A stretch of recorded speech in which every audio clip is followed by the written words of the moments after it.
That's not how that works. Yeah, exactly. Right. Good evening, it's 5:30 p.m. on Wednesday, September 27th, and I'll call to order this regular meeting of the Cuyahoga Falls City School District Board of Education. Ms. Stoiko, will you please call the roll? Ms. Coco? Here? Mr. Gomez? Here. Mr. Harris? Here. Mrs. Schaefer? Ms. White? Here. Thank you. Item B is approval of the agenda. Number 1 is a motion to approve the agenda. It's recommended that the Board of Education approve the agenda of the September 27, 2023 Board of Education meeting.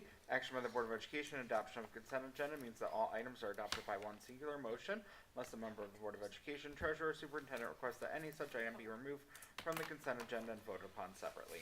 So moved. Second. Any discussion? Please call the roll. Ms. Coco? Aye. Mr. Gomez? Aye. Mr. Harris? Aye. Mrs. Schaefer? Aye. Ms. White? Aye. Thank you. Item C is our opening ceremony. Number 1 are our informational items. This meeting is a meeting of the Cuyahoga Falls Board of Education in public for the purpose of conducting the school district's business. It is not a public community meeting, although there are opportunities for public participation. If an individual wishes to address the board regarding a topic found on the meeting agenda, the individual must complete a registration form found inside the attendance notebook and present it to the treasurer. Following the introduction of the topic by the board president, followed by board discussion, the individual will be recognized. If an individual wishes to address the board regarding a topic not found on the meeting agenda, they must notify the superintendent and or board president of the topic no later than 3 business days in advance of the meeting. These individuals may share their comments during the board business portion of the agenda. In both cases, the individual will preface comments by announcement of their name and address and limit comments to 3 minutes. All statements should be directed to the board president. No person may address or question board members individually. In addition, in public session, the board will not hear complaints about school personnel, nor against any person connected with the school system. An unabridged board agenda for this meeting can be found on your electronic device at the address shown on the screen, and for your convenience, hard copies of the board agenda may be found on the table by the sign-in book. The next Construction Planning Committee meeting is scheduled for Thursday, October 19th, 2023 at 6 p.m. here in the Cuyahoga Falls High School Library, and the next regularly scheduled meeting of the Cuyahoga Falls Board of Education is Wednesday, October 11th, 2023 at 5:30 p.m. here in the Cuyahoga Falls High School Library. Now for our Pledge of Allegiance, and welcome, Ms. White. If you'll please stand and join me in the pledge. I pledge allegiance to the flag of the United States of America and to the republic for which it stands, one nation, under God, indivisible, with liberty and justice for all. Thank you.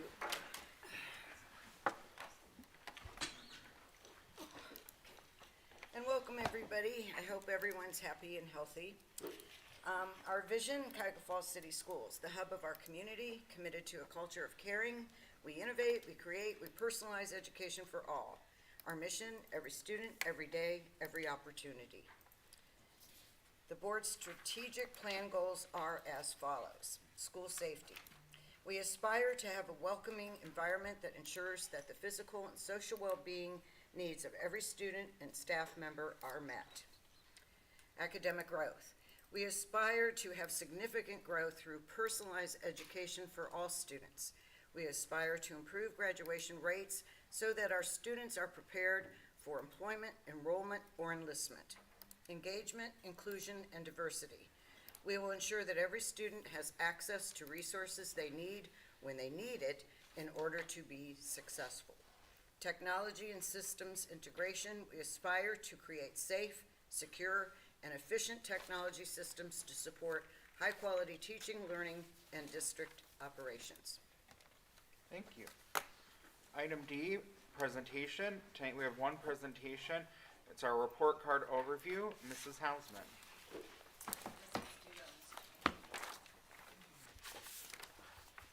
Board, I'm going to pass these down. There's some copies here. I think it's in here. Do you have, I think we made bigger copies. Oh, you do have them. Okay, very Yeah. good. Okay. Okay. It's one folder. Okay. Yeah. 'Cause some of them were tiny, tiny, so we blew them up for you. Yeah. Yep. I think we're good.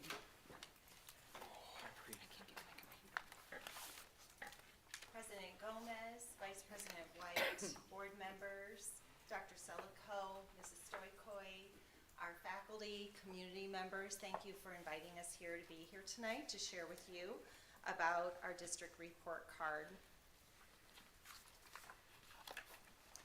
So this is a quote that is on the Ohio report card website. And so report cards are only one part of the story. To get a fuller picture, we encourage you to visit schools, talk to educators, parents, and students, and review the school's or district's webpage.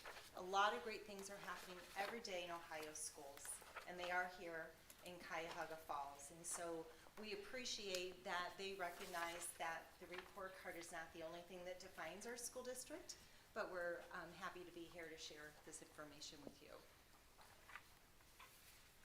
Here is our strategic plan under the academic goals, just to remind you of those.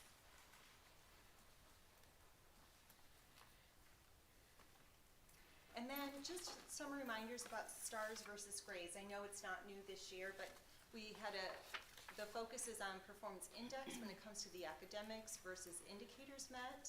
The performance index is the average number of the top 2% of districts. And we have the half stars, which Mr. Gomez had shared just to show progress. So here's our enrollment.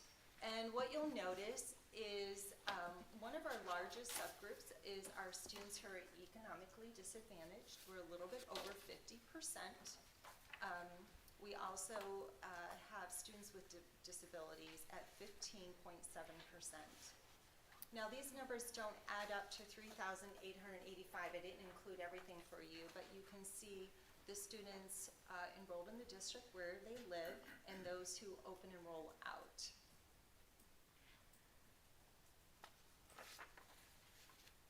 Here is the rating scale on the stars and where they added the half stars. So it's those calculations and what they equate to, so that's for your reference. And here is the weighted percentages towards your overall rating. So you can see that achievement and progress have a higher weight than the other three categories, which is graduation, gap closing, and early literacy. And here is our district report card. So we improved in gap closing from last year by 1 star, and we've stayed the same in the other categories. So we've stayed steady and have improvement in gap closing for an overall 2.5 star rating.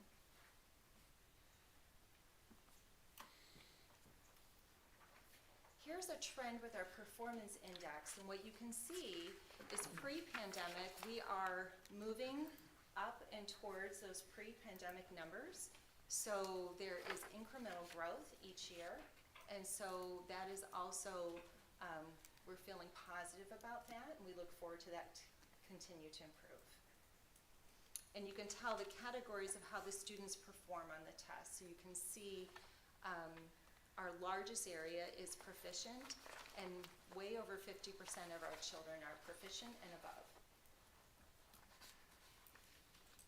Here's some school highlights. Dr. Selico invited myself and some of our colleagues to come and celebrate. Gordon DeWitt has a 5-star rating. This is their first year earning 5 stars, and so we were really happy for all their hard work. We know that they focused on teacher efficacy historically, and so we were happy to celebrate that. Price Elementary has a 4-star rating. We have Richardson and Silver Lake at a 4.5-star ratings. And then we have 3 other schools that are at that proficient level at a 3 stars. So. And only 11% of schools statewide got a 5-star rating, so. Yes. It is really admirable That- of DeWitt to have gotten that, because They're kind of statewide, it's a really, really small of the amount of schools. 3,362 schools, they kind of come in at the 91%. So they did really, really well, and we made sure to share that data with them. I'm going to turn over to Mrs. Dudones, who's going to talk you through some of our grade level trends. Thank you for having me here tonight as well, with Mrs. Hausman.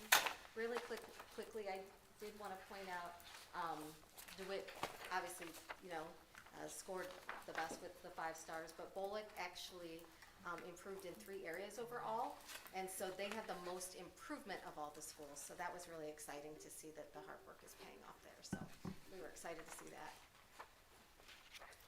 So these are just some trends as you're taking a look at the different grade levels. One thing I want to point out on these, so this is third grade, the blue line is English Language Arts and the black line is math. Where you see the score in 2020, that was the fall administration of the test, not the spring. And so typically our scores are lower in the fall. We have less percentage of students who are proficient. But because we didn't take that, that was fall of 2019, and then we weren't here for the spring test. So that's why that is so far down. And then, as Mrs. Hausman said, we are actually moving up, and we have actually now surpassed where we were in 2019, our overall, which is awesome for our third grade language arts. And then in math, that's the reason there's not a connecting line in 2020, because we didn't take it in the spring. That's only a spring test.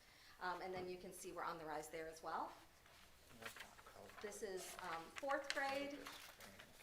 They rose a lot during 2022 in both ELA and math. And then they did have a dip this year, or in the spring this year. So we're definitely hopeful that our standards work this year will help take us right back up where we were and then continue to grow. Fifth grade, blue is English Language Arts. You can see a beautiful straight line going up there. And then the green is science. If you remember, science is given in fifth grade, eighth grade, and then we have biology at the high school. That is also up. And then our math is going up well also, so we're excited about that. Moving in the right direction, especially post-pandemic. Sixth grade, we are slightly down in English Language Arts last year. That's not unexpected when you adopt a new curriculum. Sometimes you'll see a dip as teachers are learning the new materials and that sort of thing, but we definitely anticipate that that will be going up this year. And then you can see just an awesome jump in math there for sixth grade. So that's exciting.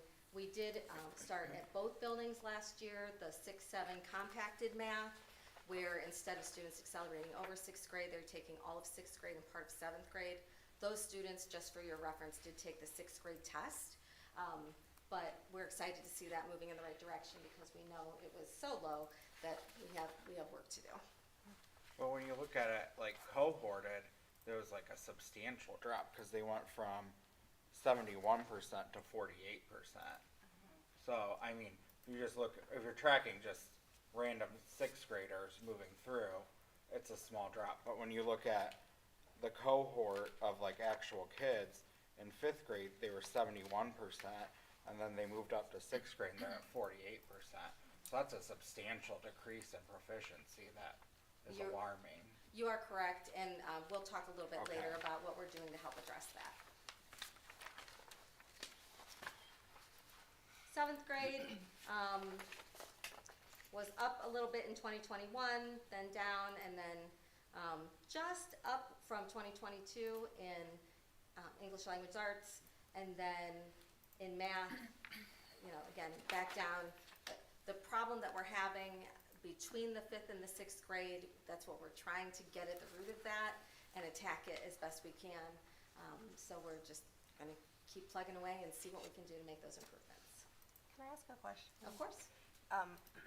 Typically speaking, for the seventh grade, would it normally have dipped down, like trending before COVID? Because if you're looking at this, it looks like, the English Language Arts is kind of trying to get back up to this blue dot where it started prior. Sure, and you but can- mathematics is not even close to. It is Coming back not, up. and I will say, And is that- that's due to a couple of reasons, but one of the key reasons is that we have seen nationwide a trend that mathematics was more difficult to learn online. Yeah.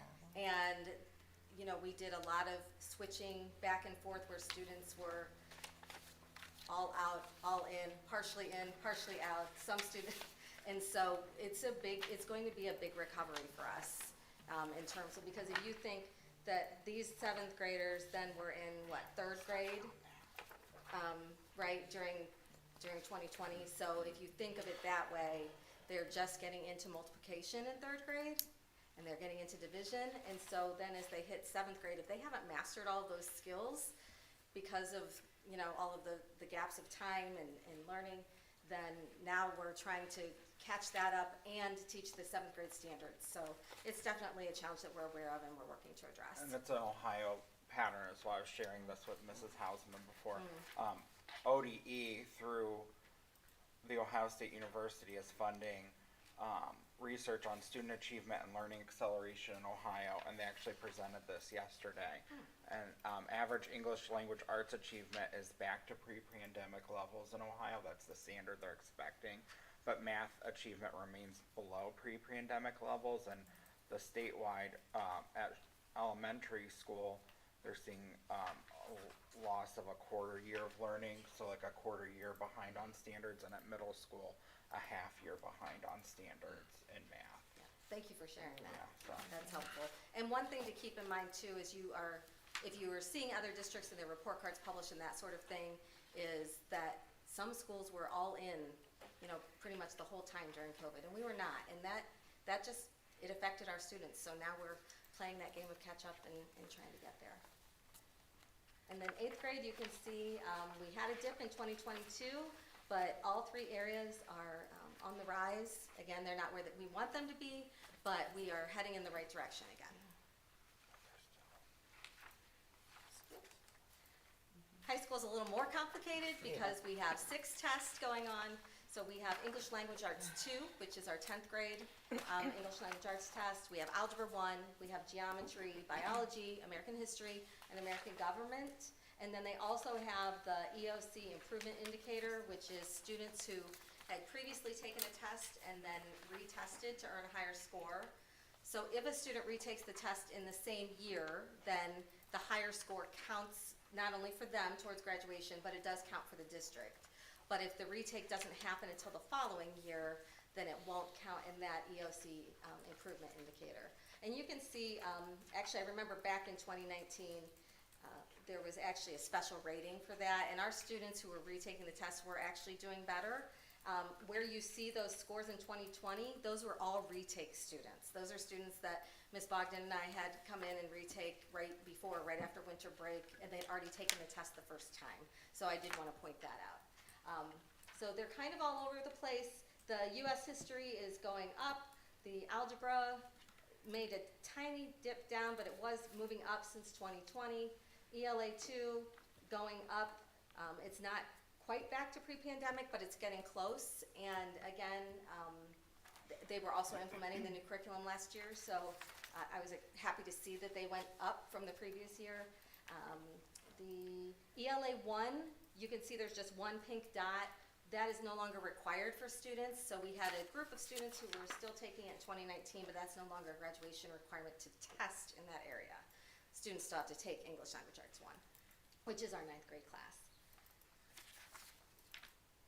So one of the things that we're focusing on is a strong Tier 1 instruction. And what that is that guaranteed curriculum that we provide for all our students. And when you think about intentional planning for all our students, which is like a universal design for learning, where we know students are going to come in with differences in needs. We have gifted students, students with a disability, English learner students, and so how do we plan for all our students when they come into our classrooms versus doing an intervention afterwards? And so having a strong core instruction is really important. Another piece that we're moving towards in the fall of '24 is our equity audit data. I've done 2 or 3 equity audits, been part of that. That's a very impactful and powerful experience for our faculty and our staff, and so we're preparing for that as we continue with ICS, and we're in Module 3 right now as a district. We have to shift our resources. So if an elementary school is struggling more in literacy than another elementary school, then our literacy specialists might need to spend a little bit more time over there coaching. We are also, all our BLTs attend our district leadership team. So that way we have a collective commitment. We're all learning the same things together. We have teacher leaders, we have principal leaders, and everyone's going back and sharing the same messaging. And then that goes to our TBT work. So we're trying to create a systemic flow of information and learning for all our teachers. And then it was wonderful with our contract, and thank you to Mrs. Carlisle that we have that collaboration on our teacher-based teams back. So really focusing on this type of work, strong Tier 1 instruction is really going to improve our student achievement. Part of the teacher clarity work, which is part of that tier 1, is understanding in a standard the concepts and the skills. When you look at, and I'd be happy to come back and take you through a learning experience about it, but when you look at a 5th grade math standard, it will have multiple concepts, multiple skills, layers in one standard. And so what teachers and educators have to understand is the complexity of those standards and how it has to drive instruction. And when we understand those pieces and really know it and use our resources that the board has given us effectively and efficiently, then that will help us kind of set the stage for success. Learning intentions is when we really understand what we want our students to know and do. Those are like your individual lesson plans that develop into a unit. And then success criteria. So do our children really understand when they've met the standard? Do they know what success looks like? Have we explained that to them in advance? And so that's some of the teacher clarity work. It's good old-fashioned teaching and learning, but we're just doing it as a more intentionality behind our work. And then I think, is this you? Yep, Mrs. Dudone. So we're going to share a little bit about math because we have literacy later in the presentation. So we're not forgetting about it, just so you know. So we are working on a new adoption for our elementary. You know that because you know, board approved several things for us. We have about 12 teachers who are piloting one program. We have about 12 teachers piloting another program from K to 5. And then for those who aren't piloting, they have access. The companies have given us access so anyone can try to do a unit, a lesson, you know, what have you, to see what they're like. And then they are still using the Envision product that we had previously, so that they are still following the standards, you know, with the materials. For the compacted math in grades 6 and 7, both buildings have that now. So I mentioned that briefly earlier. Again, 6th grade students in this course are doing all of 6th grade and part of 7th grade, and then as 7th graders, they're doing the rest of 7th grade and all of 8th grade materials. They take the 7th grade OST, and the reason for that is because the Algebra 1, we do a written acceleration plan for students as they move into that next step, and that's for high school credit. It goes on their high school transcripts. It has to count towards graduation. They have to have a certain score, that sort of thing. So that allows us to support them with these written acceleration plans.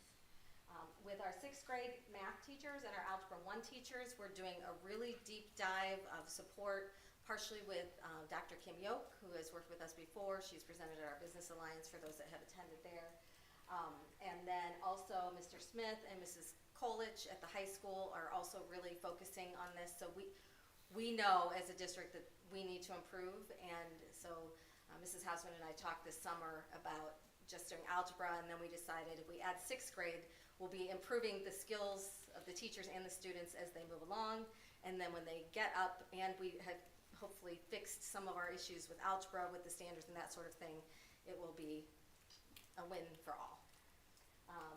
The classroom coaching is part of Dr. Yoke's work, so she actually spends between 5 and 10 days with each teacher. She goes in, helps them plan, helps them co-teach, gives them feedback. It's confidential, so that, you know, if a teacher's really struggling with something, she works with them. She is a master at her work and knows math standards better than anyone I know, and the teachers have developed a rapport with her, so that's been positive. Last year she worked with all 6th through 12 math teachers, but again this year we're just trying to focus on those 2 areas. Let's see what we can do there and try and build the skills.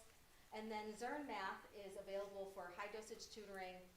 This is being sponsored through the state for the next 2 years. It is free to districts, and so we have signed up, and now we're waiting for next steps. We can't add students until December, January-ish, and then the middle school teachers will have access to that for grades 6 through 8. And then we'll have to teach them how to use the product effectively once we have it, but that is already in process.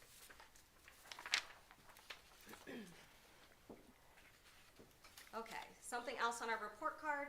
This is our. Can we go back to math? I have Sure. a question. Yep. So with elementary, I know we're working on the new adoption, but for like kids that are in elementary school this year under current math, like what are we doing to support our current elementary students this year who are not yet in a new, I mean, next year, Yep. they'll be in a new curriculum, but what are we doing right now for these elementary students in That's a great math? question. I would say that our highest math achievement is at the elementary level. So we are getting really close to that 75%. So it would be a smaller group of children who are not achieving in mathematics. And so we encourage teachers to intervene during core instruction, which is small group instruction, which elementary teachers do a lot of, as well as they have an intervention period in their schedule. And so that can also be used to intervene specifically where teachers work across a grade level team, and one teacher might take a smaller group of children who are struggling with specific skills, and then other children might work with another teacher on other skills. So there's two approaches to that. And obviously, all of the teachers will be doing that teacher clarity work. Mhm. So diving into the standard it's all the same standards. The resources are just resources. So it's about, if they really know what to expect from students and the students really know what to expect, then it should come along. When you say 75%, is that 75% proficiency? Or, Yeah, we're at third grade is Oh. 74 point, That's ELA. oh, sorry. 75% was at fourth grade, that was our highest. And then, yes, third is 64.5, and fifth grade is lower at 59.7. my other question would be, what are we doing to, and maybe you're gonna cover it later, so if you are, to bridge that gap for math between fifth and sixth grade, because they're doing really good, especially in fourth grade, and then in sixth grade, math is below 50%. So, for example, we just had our early release day. We had fourth and fifth grade and sixth grade teachers together in math, and we did teacher clarity work together.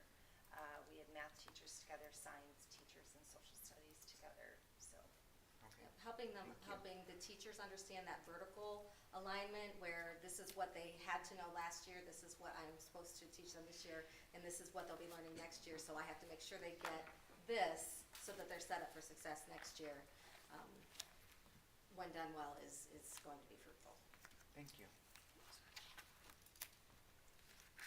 Okay, so the Gifted Performance Index is not new to you.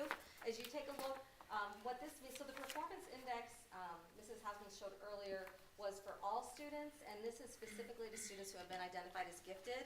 They are either identified as gifted in superior cognitive, which is more of the IQ type of giftedness, identified in math, identified as gifted in reading, or identified as gifted in creative thinking.